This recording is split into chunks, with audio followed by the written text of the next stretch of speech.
Hello to the Europass community. My name is Susan Galliano, and I am here for another interesting Europass teacher talk. Today, I will be talking with a colleague of mine who is the director of the Budapest branch of Europass. She is a woman of many talents. She is originally from Budapest, Hungary. She has a bachelor's degree in teaching English as a foreign language. She has studied gamification, decision making, cognitive behavioral therapy. She is in her 25 years as a teacher, or in her 25 years of in her career. She's worked as a teacher, a mentor, director of studies, and she's written a book on memory techniques for language learners. And she is absolutely passionate about what she's doing. And she came today to talk to me about what has really captured her attention recently. And so I would like to bring Zsuzsa Tolnyeshi onto the stage with me to share some of her insight into what we can do to cultivate focus in today's students. So let us warmly welcome Hi, Zsuzsa. hi, Zsuzsa, well, how are good to see you? you. I'm It's good. great How to about you? great. Yes. Have a wonderful group this week at Europass in Florence, and I hope you are also experiencing that where you are. Yes, we don't have a group at the moment, but we have had many wonderful groups this year and Yes. last year. We're lucky. Yes. Yes.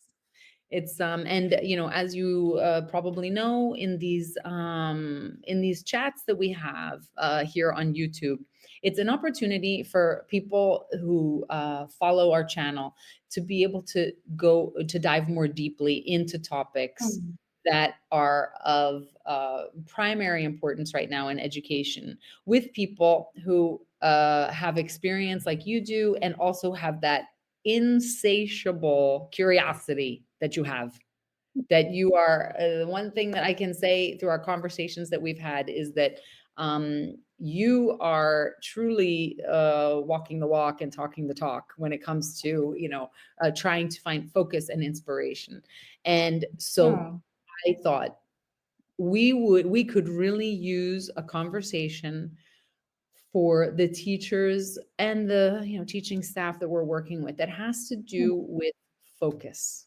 This okay. seems to be an atrophied muscle in a Mm-hmm. lot of our students today, and Mm, not only in our young people. um, mm, this is they talk about this being kind of a world problem. So I was wondering what you have observed, mm, and what you have been noticing yourself about this topic. okay. Uh, I don't know if you remember when you were a kid at school, how was focusing for you? How was it when the teacher said, "Listen, I want you to focus." I remember that for me it was difficult. It was difficult. It was difficult to listen to a teacher who I didn't find very interesting at the moment, Mhm. and to sustain attention for 45 minutes when someone is talking at me. It's focus is difficult. Focus was difficult when we were kids, and focus is difficult now. So yes, I agree that because we not only our kid, not only the kids, not only the students, but we train our brain Yeah. to focus just for a little bit of time. I'm on my phone. I do the same sometimes. So. Mhm. Uh, but also, I think that these, if you look at what these kids do, they sometimes focus for hours. Mhm. It's something that captures their attention. So That's true. this is where gamification comes from. So okay, so let's see what these games have in them that we can maybe use in education to keep students focused. So Mm. yes, I agree, and that focus is a little more difficult now than maybe it used to be. But focusing has never been easy. It has never ever been easy. It's our focus, our attention is like a 4 year old, you know.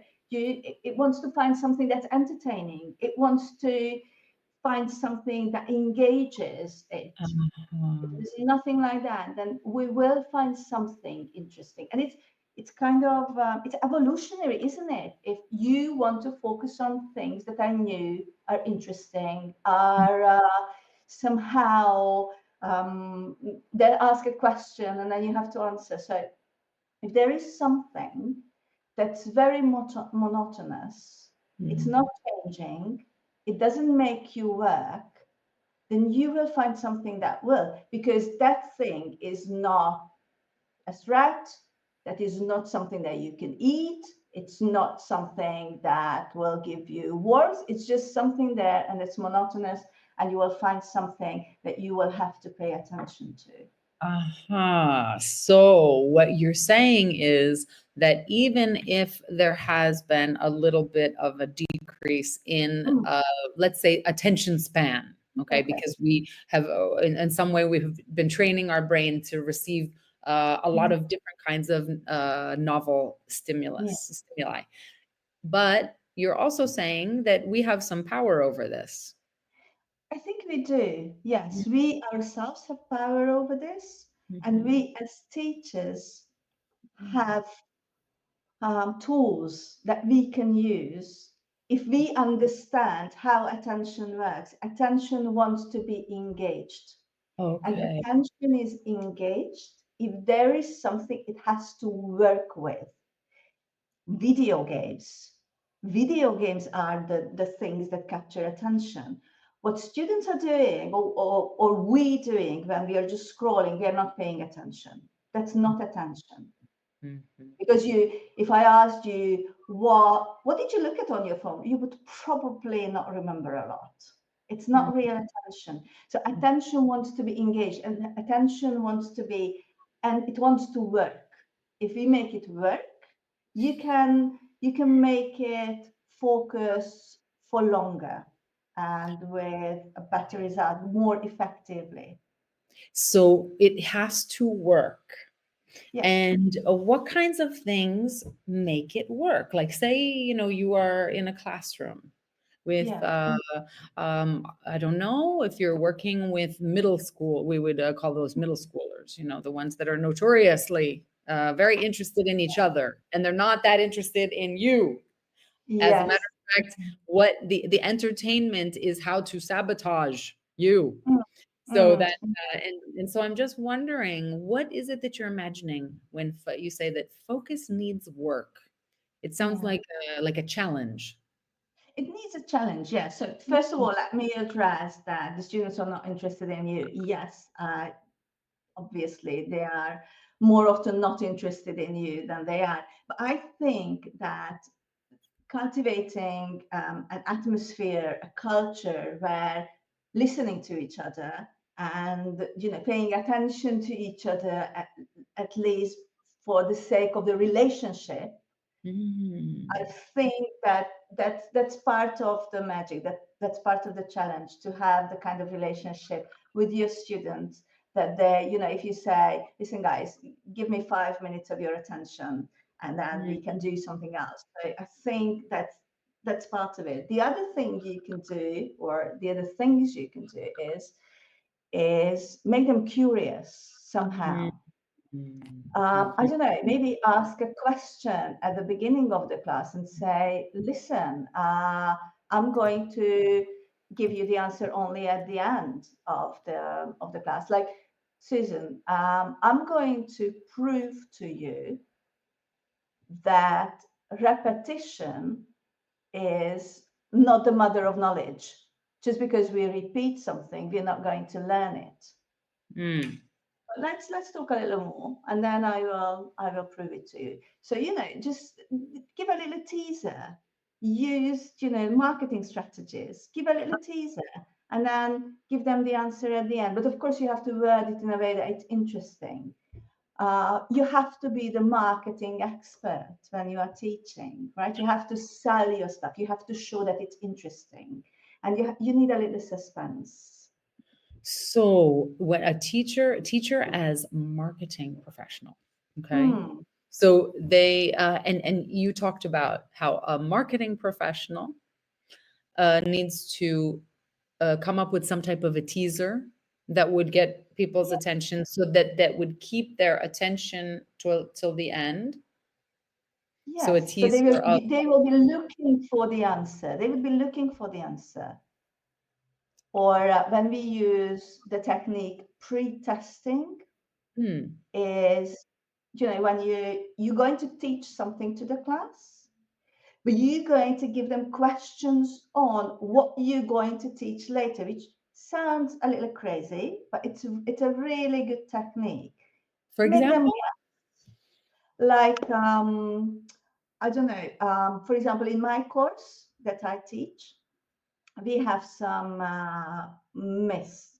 Like, for example, do we only use 10% of our brain? Or does repetition help us, have a better memory, remember things better? And then Mhm. they try to find the answer. Is it true? Is it not true? And then when it's time, it's the moment of truth. I can say, okay, listen, guys, we're going to learn this by the end of the class. Okay. I'm going to give you the answer now. Let's do it at the end. So they will be interested. They will want to know. They will want to learn because they put energy into it. Their attention was engaged. Mhm. They have to work with the answers.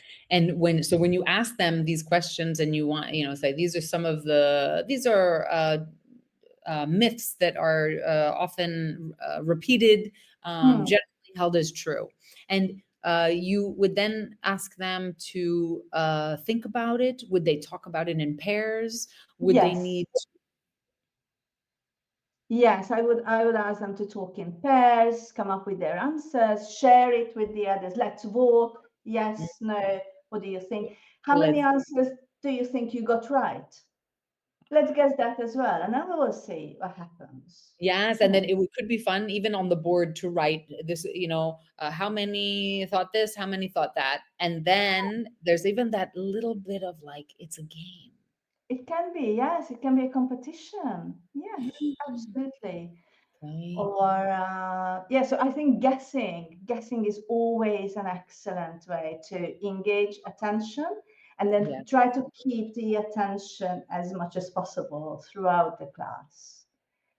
Or exactly. just promise them something like by the when I teach English, I said by the end of this class you will be able to talk about your dreams in English.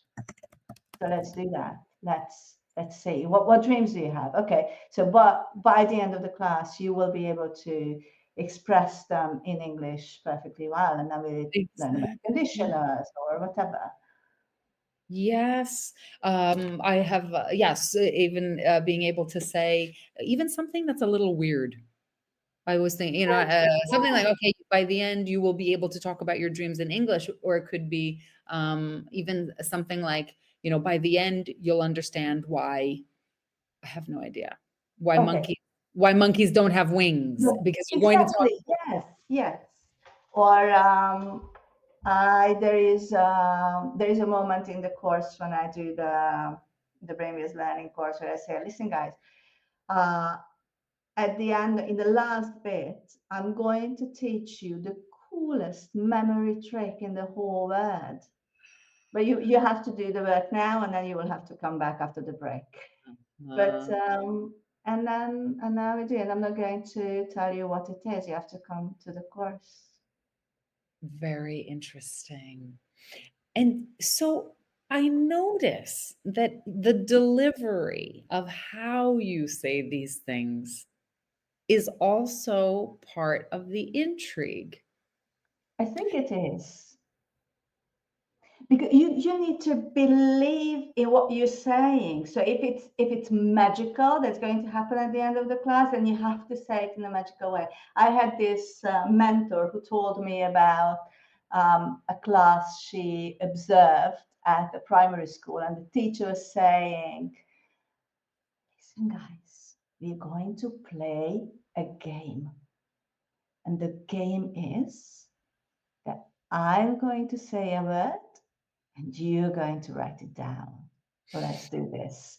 And because the voice you say it, how you say it, you need to believe that it's fun. And that's what I'm saying. You are the marketing professional. You are the influencer. They need to listen to you, but you need to believe. Like, for example, in my school, when we go to observe classes, Mm. we ask the teachers to prepare a lesson plan, and we have Mhm. some extra questions that go with the lesson plan. And one of the question is, which is the activity that you're really, really looking forward to in your lesson? So you as a teacher, you need to create a class that you're going to enjoy as well. And I think that gives you the energy that will hopefully give you this enthusiasm. So you ask your teachers, you will say, "What activity are you the most excited about?" Yes, I want to know. I want to know. I want them to think about this. I want them to think about an activity in the class. Not every activity can be so exciting, but at least have something. At least have something that you just can't wait to do with your students. And then if you have something like that, this is going to carry you throughout your lesson. This is going to make you enthusiastic, inspired. And when you It's come like to that activity, you say, "Oh, this is the one." yes, it's like you can't wait.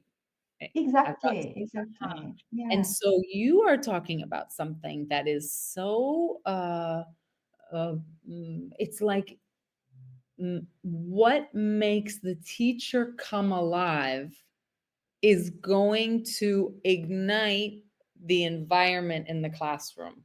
So you're not talking about the teacher that always has to, I don't know, be kind of entertaining them from start to finish. It's more about that feeling alive, feeling excited about something, and yes.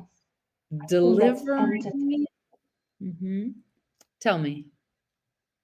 So I think that is, sorry, I interrupted you. So I think it is very entertaining to be enthusiastic and inspired. Tell me more. Just what you were saying. So you don't have to be entertaining in a way that you have to, I don't know, dance and sing, juggle the balls. Yes, in your classroom. If you are enthusiastic about what you're going to do, that's Mhm. entertaining and that's engaging. And so, okay, so teacher enthusiasm.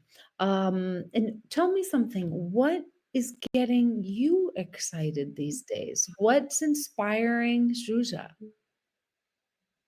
Um, I I love learning new things, and Mm. especially about how people work, why we behave the way we behave, why we do things the way we do, how our minds work. And I'm also very interested in mindfulness, and I've just discovered this wonderful professor from Harvard, Mm. Ellen J. Langer. They Mhm. call her like the mother of mindfulness and positive psychology, and she's absolutely fascinating. And I'm interested in mindfulness for many different reasons, but one of them is that what you can learn from mindfulness is very useful when you teach. So, for example, she talks a lot about her kind of mindfulness. Her kind of mindfulness is not the meditating kind of mindfulness. But what she is saying is that to be mindful, you need to have this active focus. You have to Mm. have active attention. And so, she says that if you are always actively observing what's happening around you, if you're observing things that you can find that you haven't seen before, in things that you actually meet every day, then you are practicing this active focus. And this is what we are talking about when we are talking about focus in the language classroom, right? Mm. So when you say to a class, I'm going to talk to you about something for 5 minutes, and I'm going to make 2 mistakes. I want you to catch me. You ask them to be actively present in the moment because they will have to focus on what's happening. Or I'm going to Mm. explain something to you that I have explained once, but I'm going to make some changes. Can you spot what the changes are? I'm going to lie to you in my in what I'm going to talk to you about. Catch me. See, also being actively engaged, actively paying attention is Uh-huh. wonderful. And this is mindfulness because you are in the moment. You're not thinking about your past. You're not thinking about your future. You're not thinking about What's anything for else. lunch? In the present. I love too the use of language that you have here about just talking about I'm going to make a mistake. I'm going to tell you a lie. I'm going to you're going to do something, and it's kind of unexpected language Hmm. also from the Yeah, teacher, from the and teacher, yes. it makes it a bit of like she's gonna lie. Hmm. Or she's gonna make a mistake. And so it's like, okay. And there's that also that little bit of well, maybe competition isn't the right word, but it is that challenge, even amongst them, because I can just hear them when they start saying, "You said this before." No, you. I don't know. Like they even speak out of turn, which we want. You want them to be like Absolutely. popcorn popping. Mm. Yes, you want chaos. You want a little mess in your classroom. Uh, Aha. Obviously, the right kind of mess, the right kind of chaos when everything is about what the topic of the class. What do And you I like what's your favorite kind of mess?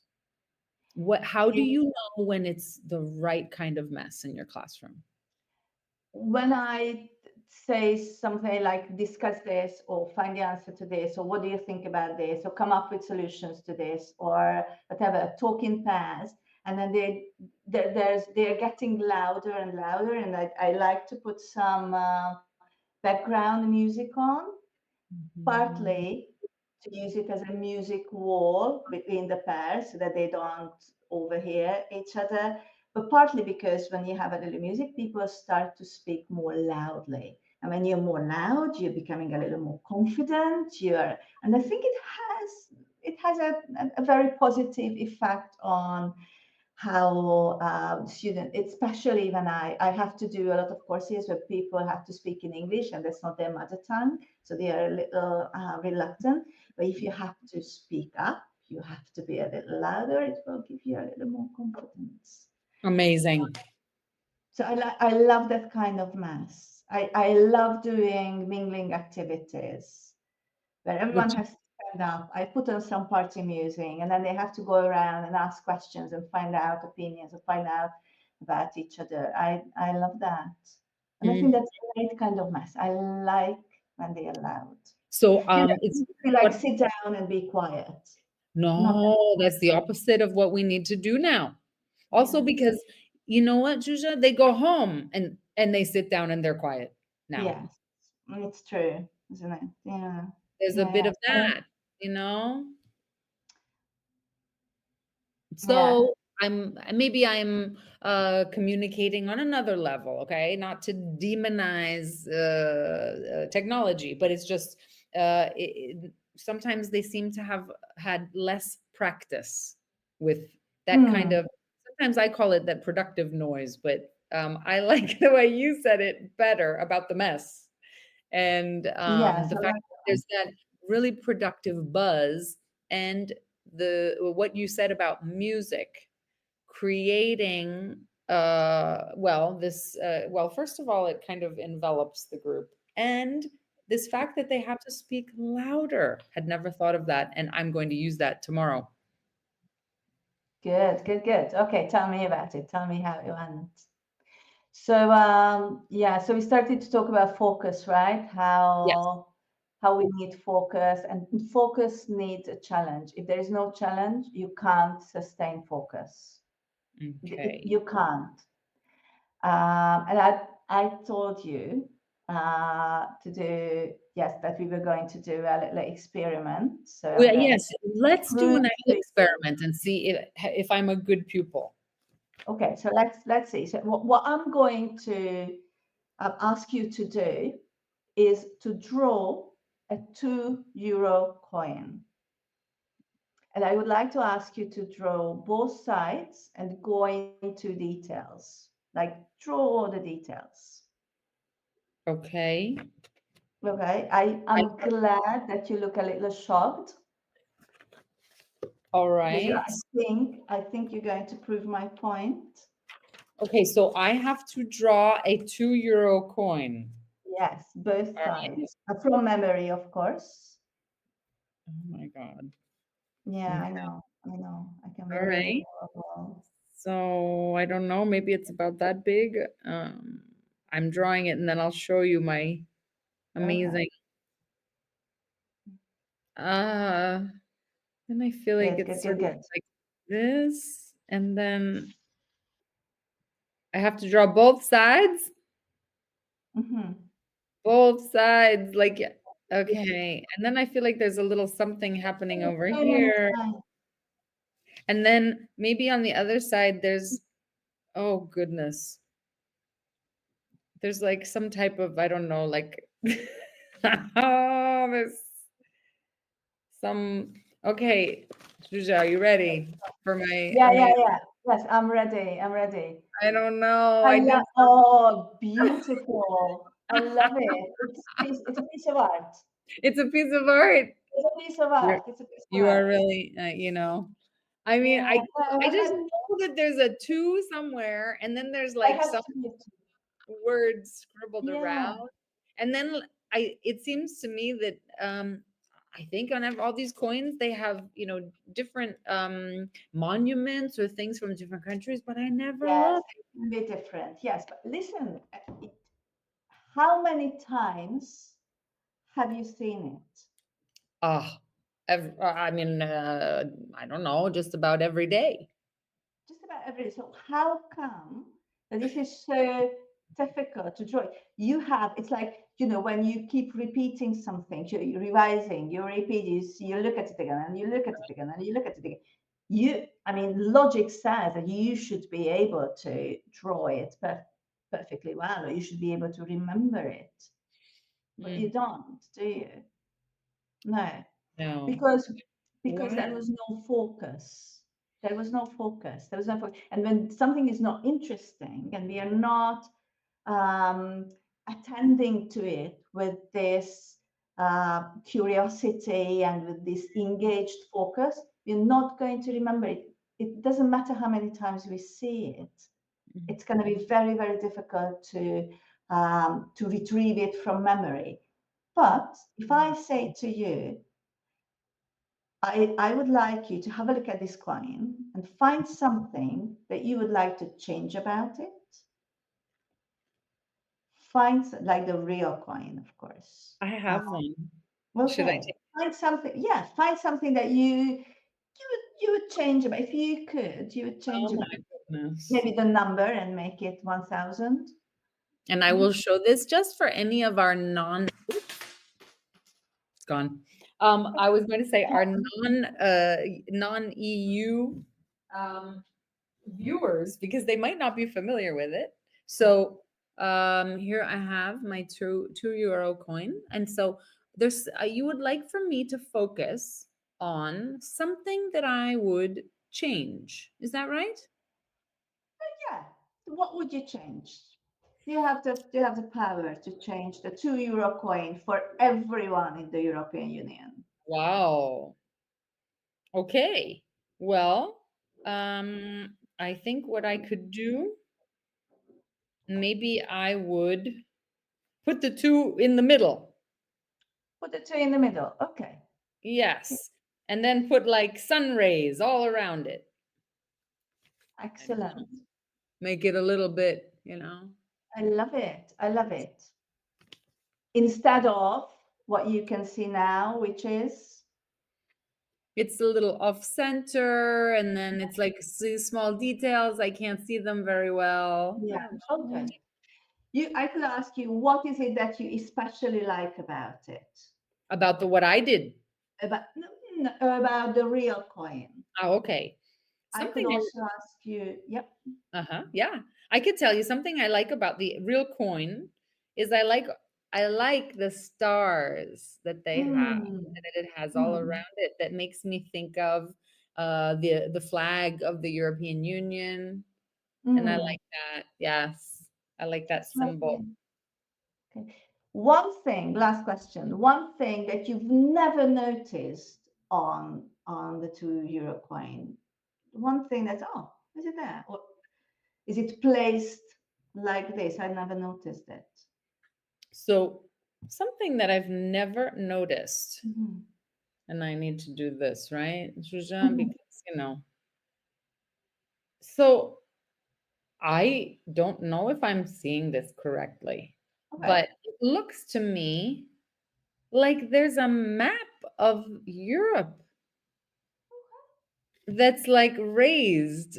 And it's not something probably with my camera, you can't see it, but it's where it says Euro. And then there is this minuscule kind of like in bas relief of all of Europe. Never Same. noticed. Okay. So next time we meet and then ask you to draw a 2 euro coin, you will be able to do it Yes, I much will. better. And you spent 1 minute or maybe 2 minutes looking at it, but you were using this engaged attention, this active attention. Hmm. I'm even trying to do it right now as we speak, but I'm not that great at drawing the map. But this is Okay. so interesting. And then on the other side where there was like this almost like an eagle, and then Uh-huh. and the stars of the European Union. Yes. So Amazing. this is the difference between learning with attention and without attention. Without attention, you're not learning. It doesn't matter how many times you repeating it. But if you engage your mind with Mhm. questions, with looking for the lies, looking for the interesting details or something that you don't like, then you are going to get engaged and then you're learning. Exactly. Well, Engagement challenge, very important.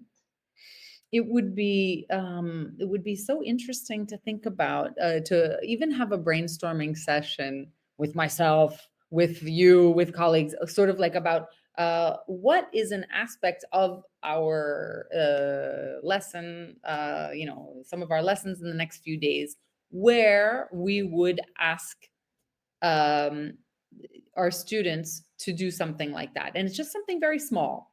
I like the fact that it was the 2 euro coin, and then you can go in many different directions for that. But I was Yeah. thinking even about, this week, for example, I am teaching a course on teacher stress. Mm, Well, I should say stress management, mm, about everybody that's involved in mm, school, and thinking about how it could be interesting to have the teachers focus um, on an aspect that just for even for them, because their attention is very fragmented. mhm, mhm. Yes, yes, and I think I actually use activities like that when I teach about stress management, and we use it to show that what we pay attention, we will remember. There's only a little part of reality we can pay attention to. But if Hmm. you only pay attention to things that are negative, and I'm not saying, I'm not trying to be, I'm trying to promote toxic positivity. Of course, there are negative things in our lives, yes, and we need to notice them. But if Right. we only notice them, then that's going to have a big impact on us. So where you put your focus can actually change how you feel. And That's this right. is where the mind body unity that Ellen Langer talks about comes in. Yes, what you think can actually have an impact on how you feel. And it's not this new age, you know, pinky cloud. These are facts that she has done a lot of research on it. Mhm. Yes. Like the research where she cut people's hands a little bit and then they watched how fast they healed. And for some people, the clock was set to go twice as fast. And for the other ones, it wasn't. It was like the normal clock. And for people, Mhm. it was slower. And the rate of their healing matched how they observed time. So if time went faster, you healed faster. That, like, you know, if when you compared it to the group that was living in the time that was like the real time. That's And for amazing. those, it's amazing. Yes, it's fascinating. Um, and when you get into, because I know a lot of your courses, there's a lot of that brain-based learning, and I know Mm, that you're fascinated by the neurosciences. And mm, I was wondering what has been capturing your attention recently. mm, Um, I know that when you and I had a conversation the other day, you were talking about this part of the brain that mm. that's activated. And Yes, this was I thought if we can crack this code, oh my gosh, you know how much we could get done at school. yes. It's yes, I've got it written down. The anterior mid-cingulate cortex Uh-huh. that I heard about in a podcast. I'm a fan of the Huberman Lab, so if anyone wants Oh, to check yes. it out, it's an Mhm. excellent podcast by a Stanford neuroscientist, and they have Huberman. just discovered, yes, they have just discovered this part of the brain that is, I think it is part of the limbic system, Mhm. and when you do something that you don't really want to do, like going for a run or sitting down, studying something, or I don't know, whatever you don't really want to do, but you make yourself do it. Mm. This part of the brain gets activated. And if you do this regularly, you regularly do things that are good for you, but you don't really want to do them, then Mm. this is going to get stronger. It's going to get bigger because of the neuroplasticity. And if it gets bigger and if it gets trained in doing things that you don't want to do, then, a couple of things are going to get better, easier for you to do with Mhm. practice. But of course, you always have to challenge yourself with new things. So you keep this muscle trained so that you can do challenges, because challenges are important. They give you this sense of mastery. You can be proud of yourself. They Mhm. will motivate you to do more. Well, also because it sounds like as long as we're talking about neurosciences, when we, uh, two things, when we do something that we don't want to do, Mm, and maybe we, instead of getting overwhelmed by it, we mm, think about it in terms of, okay, what small step could I take? Or what is possible for me now? What is it that, and you take that step. Well, of course, you are going to activate your reward centers, because there is a part of you that's like, yeah, like that you're moving mm. forward. And Yeah. a little bit of dopamine, as long as we're talking, and we talk a lot about, all of the dopamine that we're getting Yeah. from our social media use, for example, and gaming, but some ways that we can actually generate that in the classroom, where we have a lot of competition out there for their attention and their focus, but thinking in terms of challenges, thinking of how they can complete something or they can do something with that little bit of competition or all of those little things that get them going and produce some nice little some of those feel good hormones, because I think that neuroscience can help us a lot. They can it can give us a lot of clues as to how to reach them. And it goes back to what you were saying, when we were little, what captured our attention? And I wanted to ask you that. Who inspired you when you were a little girl? When I was a little girl, Like how did, what teacher really inspired you? hmm, Excuse me. um, yes, Or yeah, you were it's a adult. difficult. Mhm. Yes. I had people around me who I looked up to because they were very cultured, educated. I remember that. I didn't like to read when I was little, Mm. but there were a couple of people around me who inspired me. I wanted to be like them, and I knew that they were studying. Some of them, I remember someone who was studying as an adult, and that was so strange for me. So why are you studying if you don't have to? What's going on with you? What's happening? But then it inspired me to look at learning in a different way. So this is something that people do even if they don't have to. Why Mhm. is that? What's going on? Oh, so what are you studying? Why are you studying that? I remember asking that question. So yes, I think I was inspired a lot by kindness, by kind people around me, how kindness can change someone's life, how Mm. kindness can, how it builds relationships, and how it's wonderful when people are being kind to you, how lovely that is. Hmm.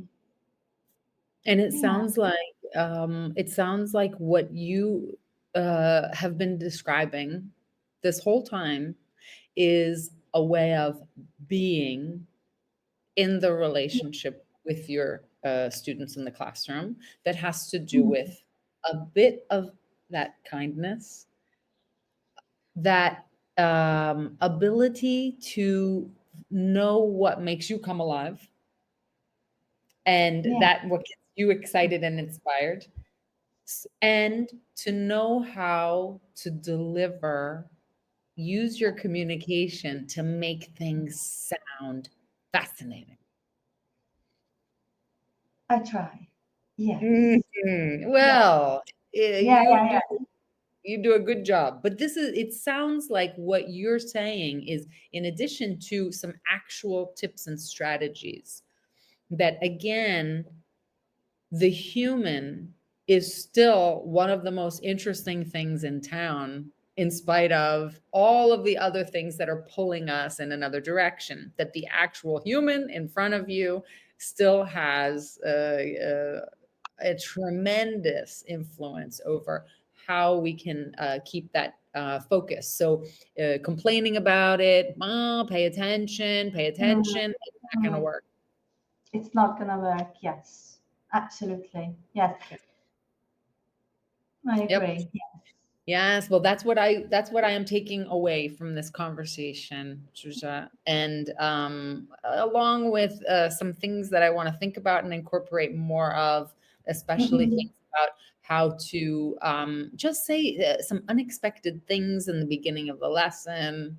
Mm. Um, ask them some really, even you say by the end of the lesson, you will all of those things that I knew, but maybe they had gotten a little dusty in the drawer. Mhm. I Yeah, thank it's, you it's good to talk about these things. This is inspiring for me too.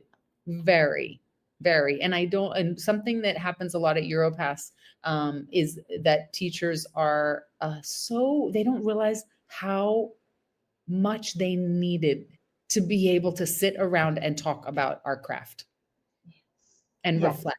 Yes. yes, and learn from each other and inspire each other. And that's exactly what you did for us today. I can't thank you enough for giving us this time. And I look forward to seeing you again in person. It doesn't happen often, but we'll make it happen hopefully before the end of 25.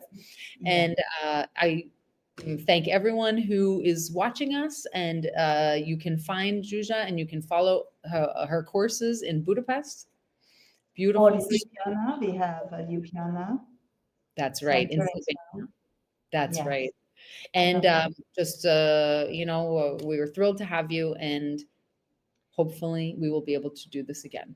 Yeah, thank you so much. Thank you for having me. Yeah, it was wonderful talking to you. Thank you very much.